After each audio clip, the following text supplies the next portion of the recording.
Let's talk about some Carabao Cup matches. Today, as we're recording this, the Tottenham beat Liverpool in the first leg. In the first leg, 1-0.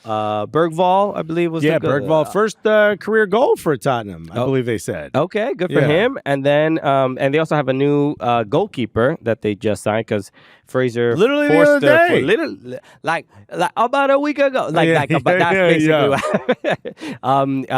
Kinski, I believe his name. From Slavia Prague, if I'm not mistaken. Yeah, so he was signed January 5th. That's a Champions League team. Slavia Prague, yes. Yeah. I'm like, Tottenham, what are you talking about? No. So, but he signs with Tottenham January 5th. He's playing in this Carabao Cup January 8th. And gets apparently looked good. Yeah, and apparently looked really good. So and wins his first game. How did Matt Turner not get a sniff at Tottenham, bro? Again, did he want to go there? I don't know. I mean, former Arsenal player. I like that. But they dropped him, so you could go. So I'm just thinking about him as an American goalkeeper out there. Liverpool slipping up in this first leg. I mean, I'm not necessarily too worried in that. Also, why are these 2 legs? These semifinals. Are we serious? You want single game elimination? Come on. You're just going to take all your complaints about the MLS playoffs and bring them over to the Carabao Cup? They complain about fixture congestion and they can't win this one. I agree with you. There was a big talk about getting rid of the 2 legs for the FA Cup. Yeah, for like a replay. I feel like Carabao was like, bro, we got you then. You know what I mean? This just feels unnecessary to have 2 legs in this game. It's a lot. Yeah. What is it? The goddamn, Liga in Mexico? 4 people who know about the Carabao Cup will get that joke. I'm looking forward to getting there. Arsenal also played Newcastle in their first leg. Yeah, bro. Mikel Arteta complaining about the balls, dog. I didn't. You just remind me of that because I don't know the exact detail. So there was a lot of shots going over the crossbar. There was a lot of shots that were missed by Arsenal because the ball is different. The ball is different. It's a Puma ball. Mikel Arteta's like, yo, we checks over stripes out here, fam. We can't have no kitty cat on our ball, dog. He's complaining about the ball, but I've never felt happier to not have to be on a morning show the next day to defend after an Arsenal game because I got to find a way to defend that. It's a dumb complaint. Maybe it's like real. Maybe the ball is different, but both teams play with the same ball. Yeah, we got beat 2-0 by Newcastle. Isak.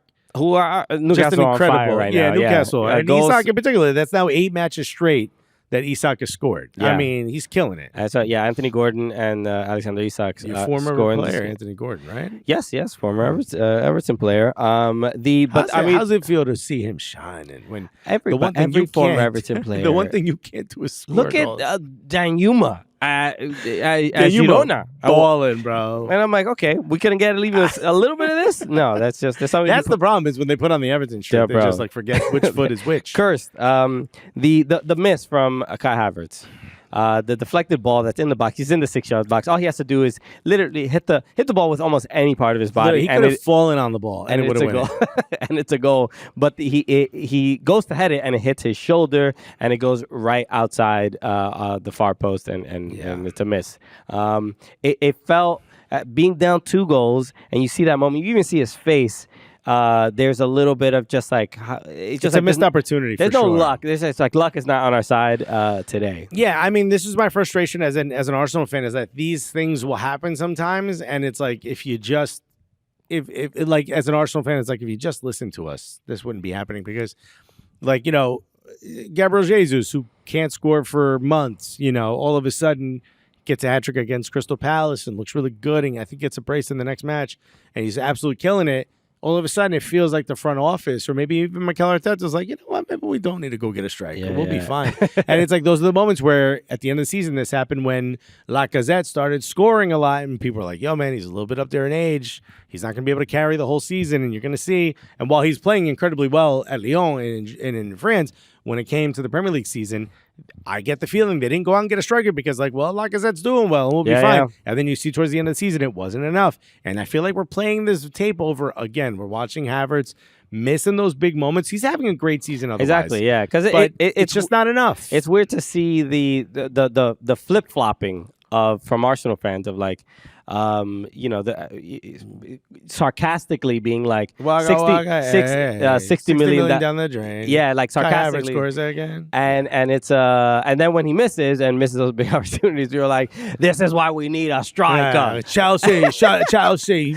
They nicked a Who's check that off dude? us. Have you seen white dude with glasses that he's like always angry? He's an Arsenal fan, but he's always angry about Arsenal. Is that Lee Gunner? I don't know his name. Does it start with an I? It's ECO or something. I don't know what. Nah. It's popping up on my TikTok a lot. And this dude, he's going in on Odegaard about why he doesn't deserve to be the captain. I feel like furious at Havertz. And I feel like, as much as I love and adore Arsenal Fan TV, the leftover, the wake of their wave is all these people who think if I'm just angry at Arsenal, I have a personality. Okay. I mean, I enjoy it. I'm sure you're having a good time. Tottenham fans seem to be enjoying it. I, not so much. Okay. So they have a second leg. Let's see if they can come back. I mean, Liverpool has better the result right now, only being down 1 goal. But Arsenal, it's going to be tough to do that at St. James Park. It is. 2-0 is going to be tough.